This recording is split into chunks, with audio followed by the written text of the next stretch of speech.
Zakúpením tohto DVD priamo podporíte projekt Deti Afriky. Z uvedeného dôvodu vás preto prosíme, aby ste ho voľne nekopírovali.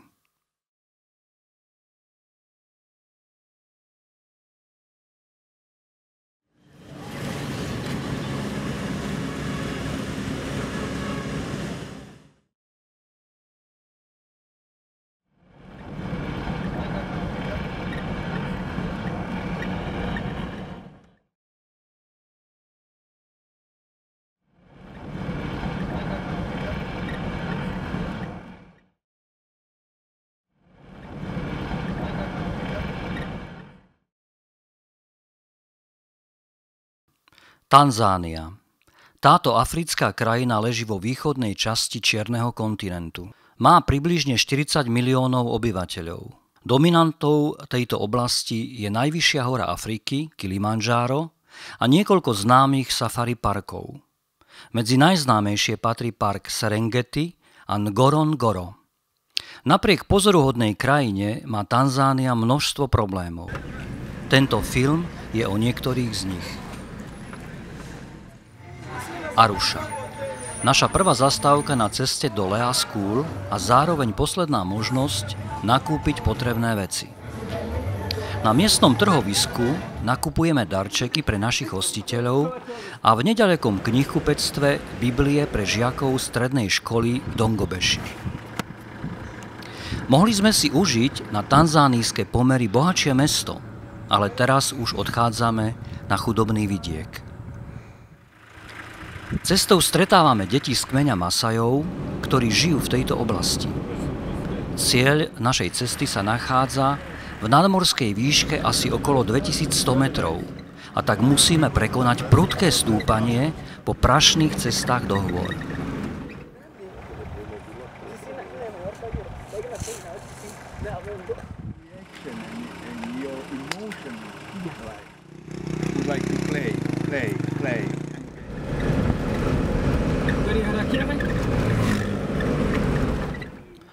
V meste Mbulu sa nakrátko stretávame s biskupom luteránskej cirkvi v tomto regióne.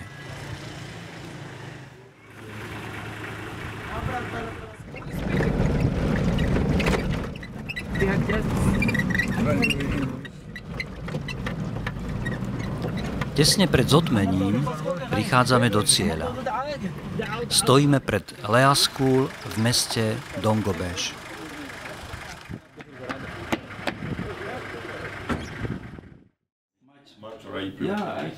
Nemalou súčasťou projektu je tiež stredná škola v Dongobeši, ktorú podporuje zbor Slezské cirkve evangelické v Nebori. Pomoc spočíva vo finančnej podpore konkrétnych študentov, farmárskeho projektu a materiálneho zabezpečenia školy podľa jej aktuálnych potrieb. Miestni ľudia si hosti veľmi vážia. Privítania sa zúčastnila celá škola a my sme im odovzdali naše pozdravy.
Po prehliadke areálu školy sa stávame súčasťou vyučovacej hodiny anglického jazyka.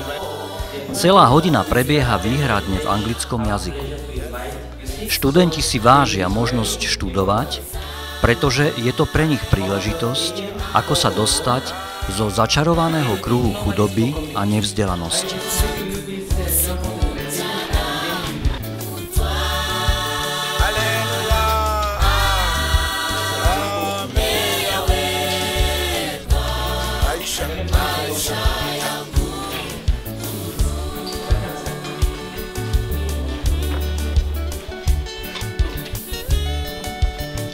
Nami niliyokombolewa na Yesu itaimba milele,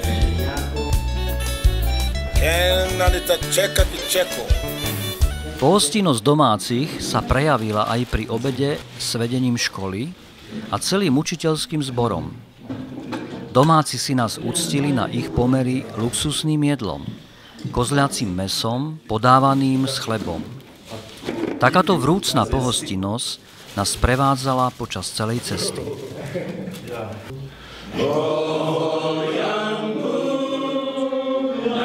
Láska k hudbe sa prejavuje takmer na každom mieste, ktoré navštívime. Zažili sme to aj pri hodinovej jazde autom do Dongobeša, počas ktorej miestni takmer bez prestávky spievali.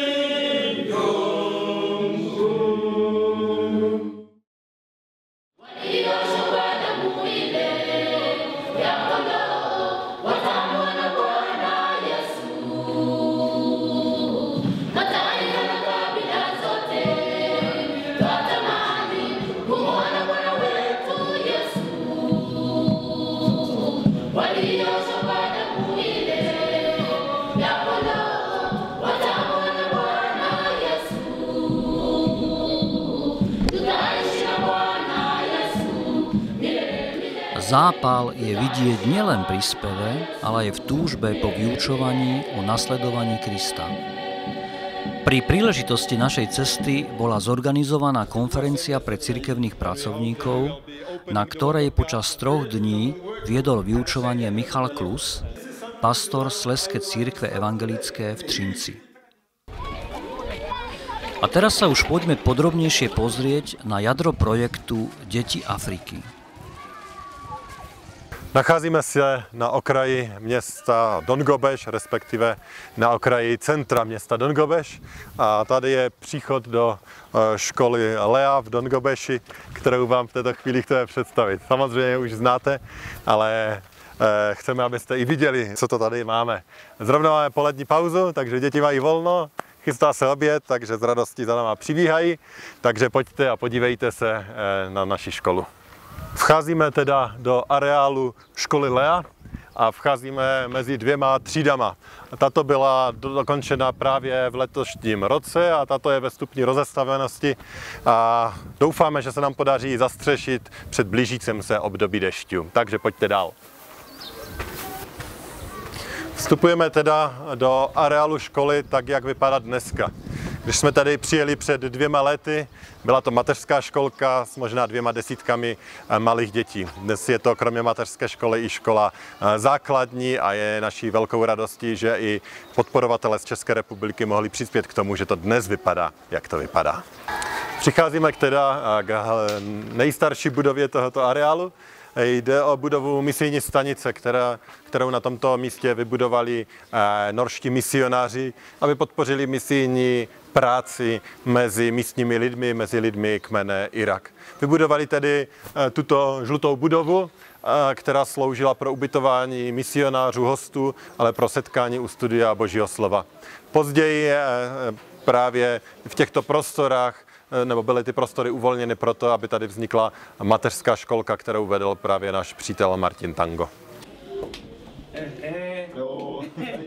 Vizí Martina a jeho přátel bylo zajistit nejen vzdělání, ale také duchovní formování pro děti. A nejen pro jakékoliv děti, protože i děti v Tanzánii mají příležitost navštěvovat školu, ale šlo především o děti z chudých, neúplných rodin, z dětí, které byly sirotky nebo doslova žili na ulici. A tak právě tady v těchto prostorách zahájili výuku pro děti mateřské školy, ale při naší návštěvě v roce 2010 už měli plány pro zřízení mateřské školy. A tak vlastně na podzim roku 2010 se začalo s výstavbou dalších tříd, které byly nezbytné proto, aby zde mohla fungovat i škola základní. A právě tyto dva dveře znázorňují první celek dvojtřídku, která byla dokončena v lednu roku 2011. I díky podpoře z České republiky teda v roce 2011 je dokončena, posvěcena a začíná být využívána tato dvoutřídka a začíná rapidně přibývat děti. Samozřejmě kromě využívání těchto tříd byl zřízen také hostel, kde jsou děti ubytované a kde tráví večer a noc. Po dokončení těchto dvou tříd bylo třeba samozřejmě pokračovat, protože dětí přibývalo a bylo třeba stavět třídy pro další ročníky. A navíc tady byl i předpis vlády, nebo dalo by se říct zákon místní, který neumožňoval otevřít další třídy bez dostatečného zajištění prostoru. A právě proto byly potom budovány třídy další a v roce 2011 byly vystavěny a dalo by se říct dokončeny, možná úplně dokončeny až v letošním roce v 2012 další dvě třídy, ale kromě toho také sociální zařízení oddělené jak pro chlapce, tak pro děvčata. Takže zde máme ty poslední dokončené dvě třídy a mezi nimi se nachází vstup do sociálního zařízení. I to sociální zařízení ještě není 100% dokončené, ale věříme, že se to v brzké budoucnosti podaří. A byl také vybudován velký zásobník na vodu, který sbírá dešťovou vodu ze střechy těchto budov, což je v těchto prostorách naprosto běžné, protože vody je nedostatek. Ještě chybí samozřejmě napojit tento zásobník na okapový systém, aby to sbírání vody bylo efektivní. A to je také ještě jeden z projektů, na který bychom rádi přispěli, aby tento zdroj vody mohl výrazně napomoct dalšímu provozu této školy. Tady jsme v prostorách posledních rozestavěných dvou tříd. Tyto třídy mají naplnit ten další požadavek na více dětí, protože už jich je 250. A je asi měsíc před obdobím dešťů a tak doufáme, že se podaří dokončit konstrukci střechy. Ty finanční prostředky se sehnaly a dělá se tak trošičku na poslední chvíli, ale věříme, že všechno dopadne dobře. A přestože ty třídy nebudou zdaleka dodělané, jakmile tady bude střecha, už tady bude probíhat výuka a další práce budou probíhat, dalo by se říct, postupně, tak jak na ně budou přicházet prostředky a za provozu.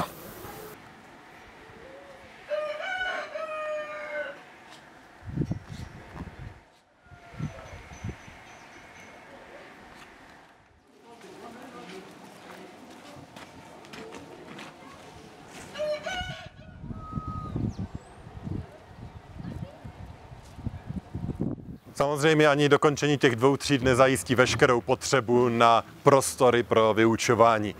Když přibývají další ročníky, jak děti stárnou, bude třeba stavět dále. A tady je takovým běžným zvykem, že školy se stavějí do takového čtvercového tvaru a vznikne takové nádvoří. Takže očekáváme, že další třídy by se měly stavět někde tady. A jak vidíte, je tady zatím dům, je to dům ředitele a i ten bude muset dalšímu rozvoji ustoupit. Takže ještě předtím bude potřeba postavit kousíček dále za školou právě dům pro ředitele a potom se bude moci pokračovat s dalšími třídami. Jednou z možností, jak zabezpečit ubytování nebo bydlení za stávající dům ředitele, je odkoupení tady tohoto domu, který vidíte za mnou. Je to soukromý dům, ve kterém bydlí jeden z místních, ale tím, že zasahuje do toho areálu, tak by to bylo naprosto ideální. Ale zatím jsou jeho požadavky finanční poměrně vysoké, ale kdyby ta cena spadla níže na nějakých, řekněme, 600 000 korun českých, tak by se dalo možná o tom hovořit. To je cena pozemku a domu, který tady je. Nicméně zatím jsou požadavky toho majitele mnohem vyšší. Součástí tohoto areálu je takový přístřešek, který teda občas za svoji strechu přichází a který stvoří jídelnu pro děti. Zrovna vidíte, jak děti mají oběd. Dneska je to ugali a fazole. Tady tedy děti jí, tady je videjna, samotné děti přitom pomáhají. Jídlo se vaří v maličké kuchyňce na otevřeném ohni vedle. A poslední součástí je vlastně, dalo by se říct, nádvoří nebo hřiště, kde děti přicházejí o přestávce, aby si trochu poběhali, pohráli si, ale jak je vidět, tak i k obědu nalézají kdejaký kout, aby prostě pojedli a připravili se na odpolední vyučování. Bežný deň v Lea School pre deti z hostela začína o 5:30 ráno. Po príchode do školy všetkých čaká upratovanie areálu, ranné zhromaždenie, ktoré je spojené s rozcvičkou a modlitbou.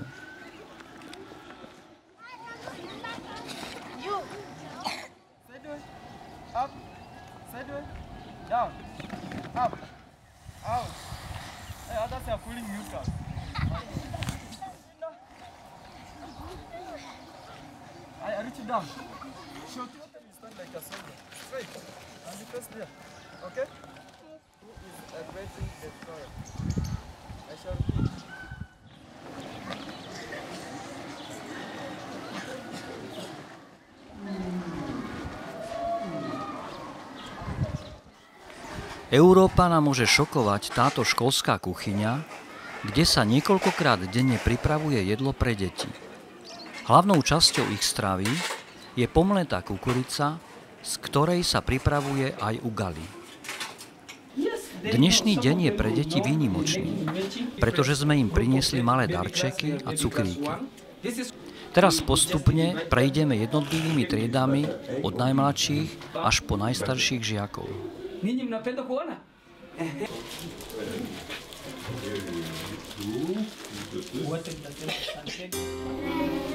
Are you ready? Katikati yao mwana moja. Sit down. Sit down. The work that you are doing here in Dongobesh, weka sawa. Huyu yeye ni mtaalamu, anajua kupiga picha vizuri.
Pri pohľade na deti človeku za každým napadne, že sú vlastne šťastné. Radostne pobehujú okolo, kričia, smejú sa, učia sa s veľkým záujmom až náruživosťou. Potom, keď sa deň skončí a oni sa zídu v malej miestnosti, všetko to začne. Tá sila spevu, úprimnosť modlitieb, objímajúca láska je všade dookola. Keď ste tam, užívate si to a vsrebávate všetko, aby ste na to nikdy nezabudli. A keď večer ležíte v posteli, znova sa vám vracajú myšlienky, objavujú otázky. Kde sú ich rodičia? Aký život žili tieto deti, než ich prijal tento útulok? Poviem vám príbehy niektorých z nich. Chlapec s menom Barikiel. Jeho domček leží na úpetí hôr v nádhernom prostredí. Malé dievčatko sedí na zemi a preberá fazuľu, je to jeho sesternica. Potom nám chlapec ukazuje, kde býval. Hlinená chatrč, diery v stenách, postele. Ako vždy z tvrdých, nerovnomerných klád a pod nimi domáce zvieratá. Barikiel sa len privíta s tetou a smutne sklopí pohľad. Cestou späť stretávame jeho starého otca. Rozpráva nám o tragédii, ktorá postretla celú rodinu. Otec v opitosti a záchvate zúrivosti pred očami detí zavraždil matku. Odviedli ho do väzenia a ostali po ňom len siroty. Starček plače.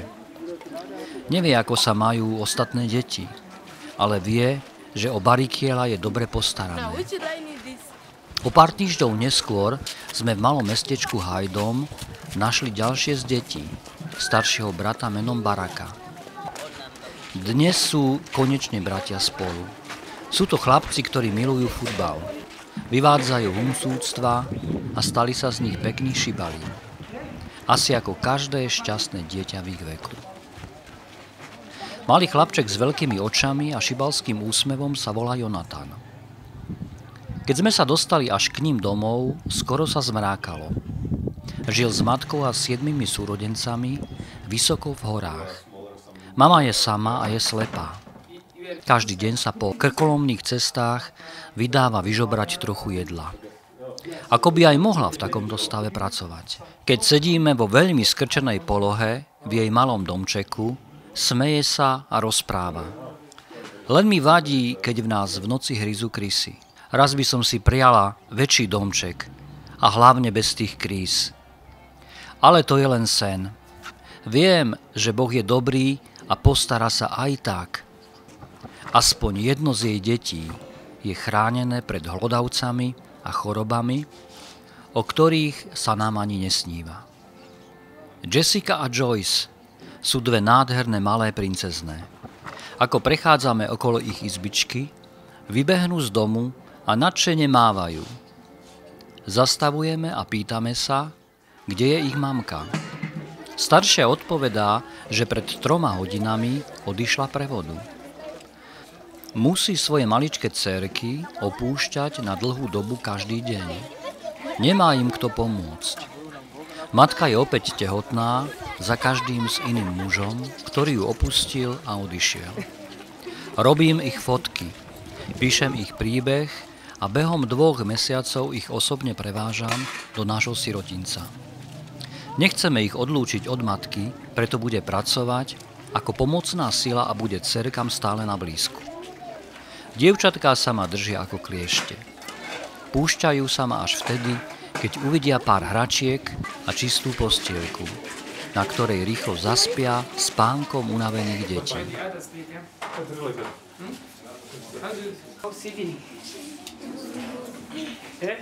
A potom príde ďalší večer, ďalšia chvíľa, kedy deti spievajú a ja viem, prečo spievajú tak radostne a tak nahlas. Vedia, že vďaka Bohu sú už v teple, čistote a bezpečí.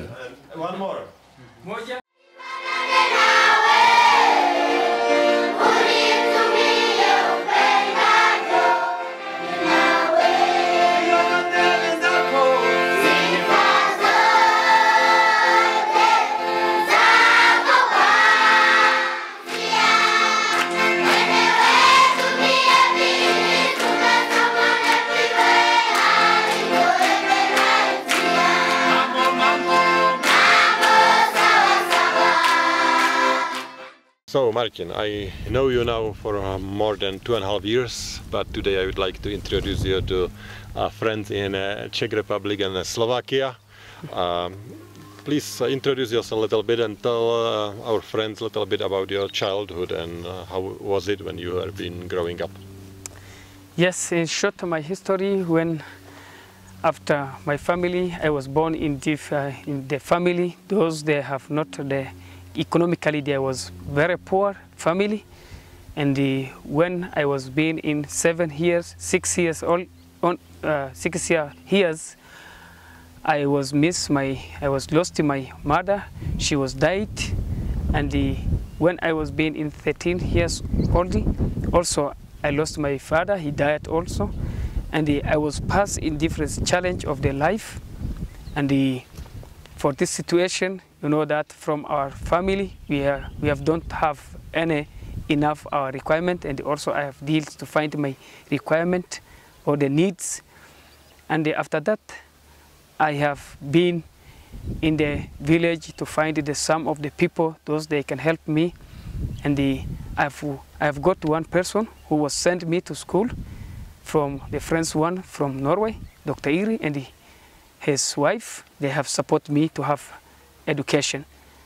And after finishing, before going to secondary school, I have been challenged with the issue of alcohol, because when I have been in 13 years old or 12 years, I have joined with some of the group of the young peoples. We have been to find the place of alcoholism, and also we have drink so much, and after that I have got the message when some preachers they are passing in our place and they preaching the gospel. They have given me testimony about Jesus, and also after hearing this, my heart it was very touched for the message those they have provided for me. And also I have made decision, what can I do if I can continue to live in this situation, because I was being with those group to drinking and to make some of the bad things in the society. And also after that message which I have received, I have thinking go to the church, and after reaching to the church, those preachers, those give me the chance for pray for me, and also until that day I have been saved, and to receive the Jesus. I have received my Jesus in my life, and also he was helping me totally from my life spiritually. I have received the blessing from God. Yeah, praise the Lord. Yeah, it's really great to know that the Lord changed your life, and that the life was changed completely. And then you were in touch with Pastor Malekwa. So can you tell us what happened after you were saved? After me to be saved, after finishing the primary school, we have a group of some evangelists. We have working together in my land, my home place. And after that, I have decided to join with Pastor Zach to preaching together the gospel. During of that time, Pastor Zach, he was inviting me. We have joined together, and also I have living with him, because during of that time my age I was so very young, and also he was nurturing for my life, spiritual life, and to advise me, and also the sometime he was using me to be a translator when he is preaching in a Swahili way. Also I have translated in our own language, original language, Iraqi language, and also we have working together in Mashahidi team, and to work the ministry of God for the different place with him. Yeah, and now you are director of Lea, which we praise the Lord for the Lea, for the ministry, especially with children. How this idea came to your mind to start ministry for children? This idea came when I have been in secondary school, because after me to have some supporting from some friends from Norway, they have supporting me to send me to school, because one woman, when he was looking, when I am preaching the gospel, she was looking to me, and also during of that time I have not got the chance to go to school. She was say that maybe I can help you go to school because I'm thinking if you can get education, you can help many youth. And after that, she was sending me to school, paid my school fees, and after me to be in school when I have in Form 3, I have got the dream from the God. When I have slept at night time, I have received this message. Now you have a chance, you have be in school, and the others children, those they are living in hardship life, orphans and the street children, they don't have the chance even to go to school because of some of the parents, they are poor, some of the parents, they are drunken, and the children, they have remained at home and nobody who take care of them. So I have get this message. After get it, I have prayed for the Lord in which way, God, I can help these children because you have given me this message, and in my ability it's not easy to help them and to do something for them. And also this is after that God, he was opened the door for me to start the ministry of Leah, to have one person from Norway. He was helping me to have one classroom and the 2 officers. And he asking during of that time, he said that I have seen your ministry, it is good. Maybe it is good you to have a small room, and also you can pray with some of the people, some of the evangelists, some of the Christian in this room, and also maybe you can help, you can make counseling for the youth group. And this is the history of the Leah ministry started. Yeah, thank you for this. So this was the beginning of Leah Ministries. Today we just wonder and we praise God because you have more than 250 students in your school. Many of them are really from the very poor families, or orphans, or children from the families where there is alcoholism and some very bad habits. You have more than 150 children in hostel. It means they are staying with you whole time. And you have more than 20 people on your staff, teachers and helpers and others. So this is a beautiful ministry, and we really want to join you in thanking God for this. At the end, do you have any wish or something to say to the friends in Czech Republic and Slovakia?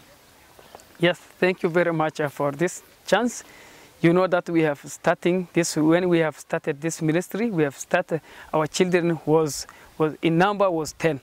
And now, even us, we are amazing for that. The God, he was raising this ministry to the children. It was so very increasing to school, and also we have the large number at the hostel, as that you have seen, and also we have some of the helpers, teachers, and the helpers, those helping children. They are doing well, and for this we are so very thanks the people from Czech Republic and also from Slovakia. Because these people, there was so very blessing people for us, because they have supporting our children. They have helping us to have the supporting for the school construction, and some of the necessary needs, those we have need, they have been ready and also to supporting us. So that I can say for the people of Czech Republic and for the people from the Slovakian, I am so very happy, and I am thankful for you, for your supporting, for your helping, for be with us, for standing with us, for some of the hardship life you have take our position, and to take it is your position to helping us. So that I would like to say is thank you very much, and also God bless you. And we are asking that please, if possible, be with us, pray for us. If it is possible to do so, we can thank more, because we have the many things. We have a big future, we have a big dream. We need to help these children. Some of them they have already helped, and the others they remain. And we are praying for those who they have not have sponsored, and we hope that God have a open door even for those children who remain, those who need supporting, and also for the other needs. That we can say for all the people from Czech and from Slovakia is to pray for us, and also to be with us, standing with us, helping us spiritually and helping us physically.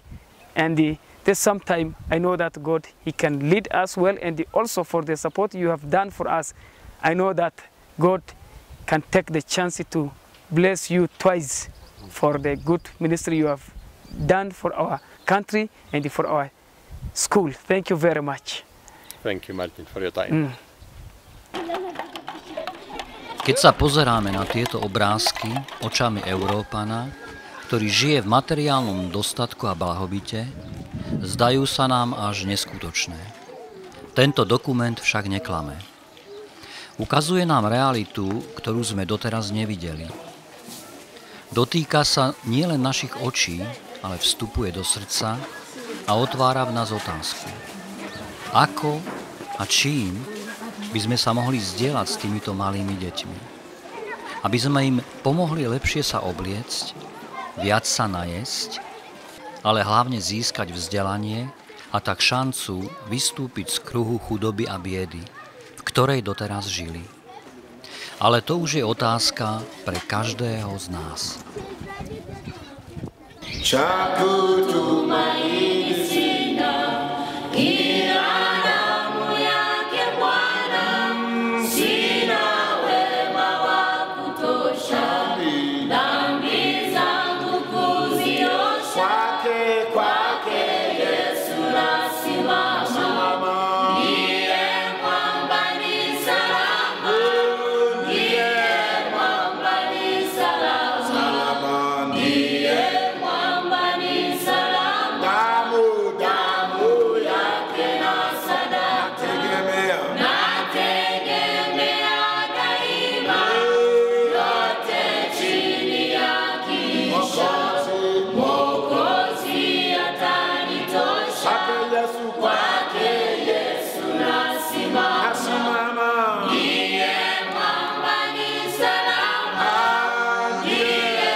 Eke etwa